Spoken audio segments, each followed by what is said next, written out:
Shabbat Shalom, everyone. Thanks for joining me for another of our Torah Study sessions. Got our... Oh no, where did I put it? I can't do my bit if I don't have the magazine. We're going to take this week's news. We're going to put it off to the side. Take my kippot. Which one should I be wearing today? What are we thinking? I think there's a blue one with Jerusalem around it. So I'll put this on. We've all had a happy Hanukkah from before. You finish it off well. If you've been celebrating any other holidays, I hope that those are happy as well. I hope that you have a happy new year. This will come out on Friday. And Friday is going to be New Year's Eve. So, what a Shabbat. Actually, I don't think that's right. Friday's New Year's Day. So, first Shabbat of 2021, hopefully, we'll get off to a much better start than 2020 has turned into. Of course, we've got our Tanakh as well. This week's portion is Vayechi, and it is the last portion in the book of Genesis. And when we get to the end of a book of Torah, we say a special cantation. It's sort of a blessing, and I will show you that at the end of this, although I know we've done it before because we've completed some other books as well. Anyway, before we do this, we have to say our prayer over reading Torah. Baruch atah Adonai Eloheinu melech haolam asher kidshanu b'mitzvotav v'tzivanu la'asok b'divrei Torah.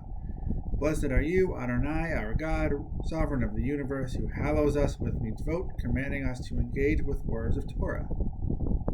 So, we are reading Vayechi, the end of we're going to read the last couple of verses of the whole book.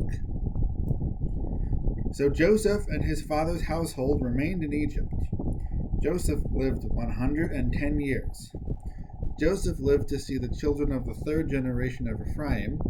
The children of Machir, son of Manasseh, were likewise born upon Joseph's knees. At length, Joseph said to his brothers, I am about to die. God will surely take notice of you and bring you up from this land to the land that God promised on oath to Abraham, to Isaac, and to Jacob.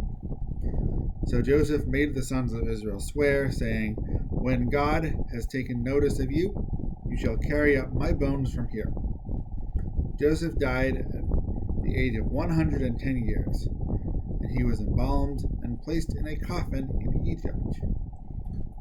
Joseph is mummified, which is an interesting thing to do to a Jewish hero, because we don't really associate being Egyptian culture as being particularly friendly to the ancient Jews. But obviously, Joseph was very much part of Egyptian society. That actually isn't what I really want to talk about, but I noticed it as I was reading it. I didn't put two and two together, that if you're embalmed and placed in a coffin in Egypt, that's being mummified. But we finished. We finished a whole book of Torah. This is all of Genesis. When we do that, we say Chazak, Chazak, V'nitz Chazek. It means be strong, and we will be strengthened. I'll say that again if you guys want to join in this time. Chazak, Chazak, V'nitz Chazek.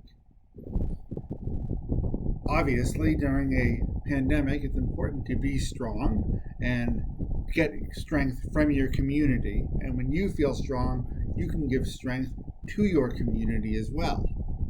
And so, I think this is a particularly good portion for us to really get into the doldrums of winter. We've had the holidays happen by the time you've watched this. Most of the holidays encompassed in happy holidays are now going to be over, whether it was, we had Hanukkah, now we have the New Year. There are other holidays people may be celebrating as well, people who you may know, but also you yourself. There are many Jews who celebrate more than just the Jewish holidays. And so now that those are done, we don't really have any major holidays. We have Martin Luther King Day in January, we have President's Day in February, we have Valentine's Day in February, but those are like days off. And those matter when we're going to work regularly. But if you're not going to work regularly, they're just going to be days. But I think that it's important to keep yourself strong, to be connected with your community, and through your community, you can have strength as well, and you can share your strength.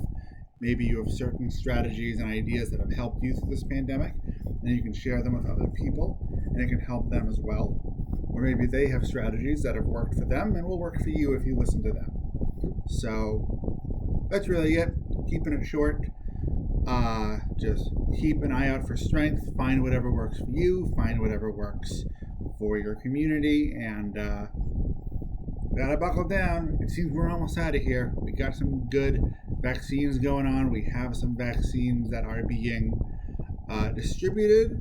I know more people now than I did last time who are getting vaccinated. You may be knowing people who are getting vaccinated.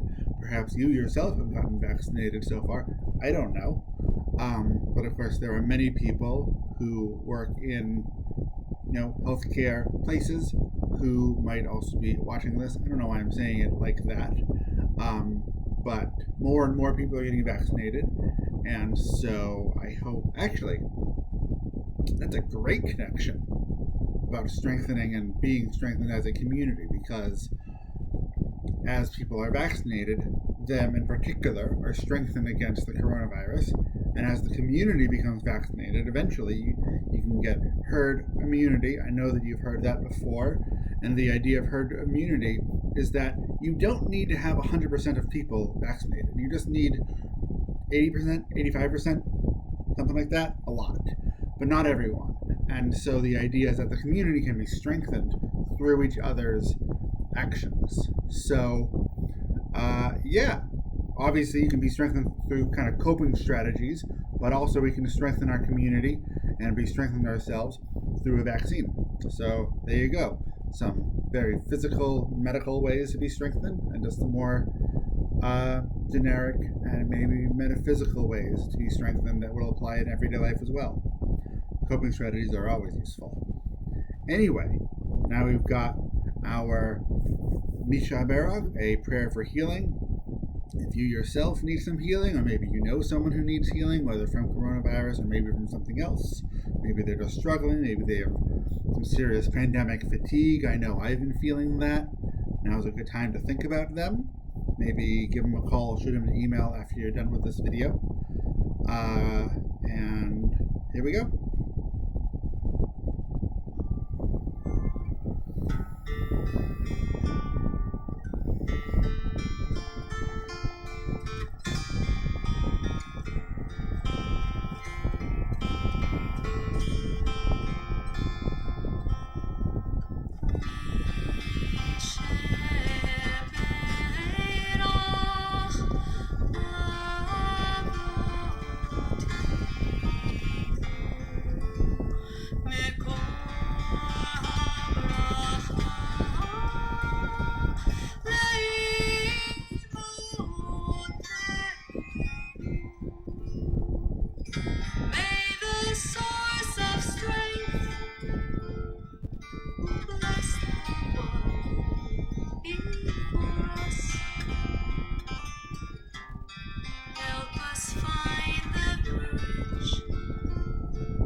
All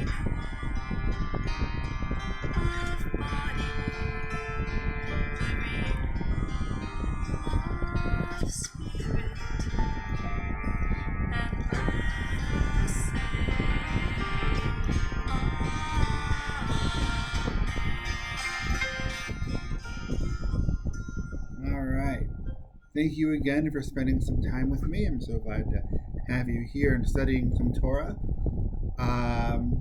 Yeah, so I hope your 2021 is off to a great start, and I look forward to seeing you next week. Shabbat Shalom.